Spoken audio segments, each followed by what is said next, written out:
هنا للأوكتاغون، وهو المقر الاستراتيجي للدولة وإدارتها، وهو الآن المقر الرئيسي لوزارة الدفاع المصرية، والموجود داخل العاصمة الإدارية الجديدة.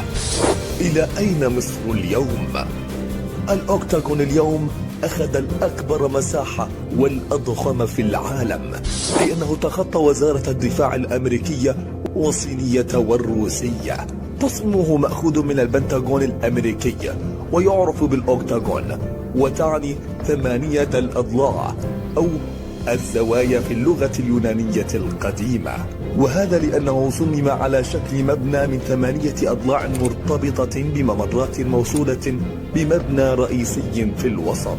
ويضم الأوكتاغون جميع مقرات القوات المصرية الجديدة، وتم تأمينه بأحدث وسائل الحماية الجوية والبرية في العالم، ويقع في مكان استراتيجي بين قناة السويس والقاهرة، ويضم مبنيين مركزيين، أحدهما خاص في إدارة شؤون الدولة، والآخر عن مركز استراتيجي لإدارة جميع وزارات الدولة، وتضم من الداخل جميع ما يتناسب مع آلية إدارة الدولة من ممرات وغرف وقاعات ضخمة الاجتماعات والسيطرة، وللاستعداد لجميع حالات الطوارئ.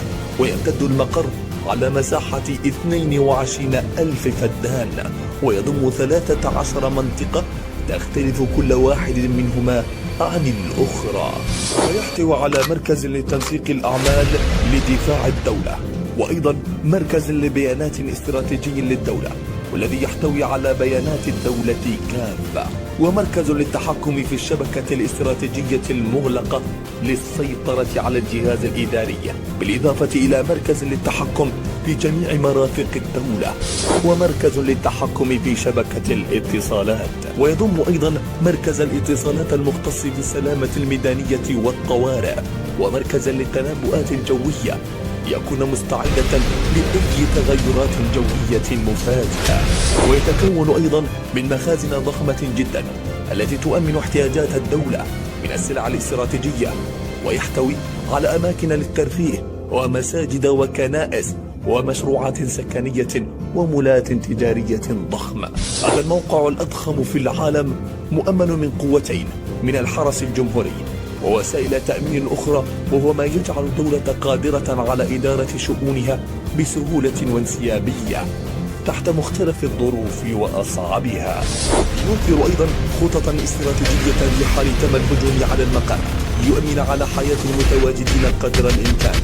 ويعد هذا التكتيك هو نفسه المستخدم في وزارة الدفاع الأمريكية، والذي يتخذ أشكال الهياكل المتداخلة، ويمكن فصل مبنيين في حال تم الهجوم على أحد المرافق، وهذا يعني أن المبنى لن يتم تدميره بسبب هجوم من المتفجرات. مبنى مهيب حقيقة وقوي جدا واستراتيجي. فهل ستعود مصر لتحتل مكانها لتكون من أقوى الدول في العالم، ليس فقط عسكريا بل اقتصاديا وزراعيا؟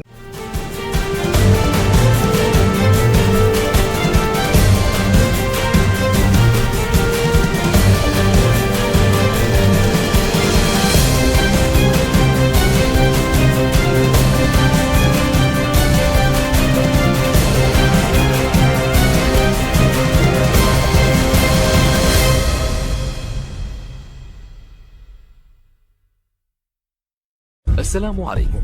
لا تنسوا الاعجاب بالفيديو والاشتراك في القناة تشجيعا لنا لنستمر بنشر المزيد إن شاء الله.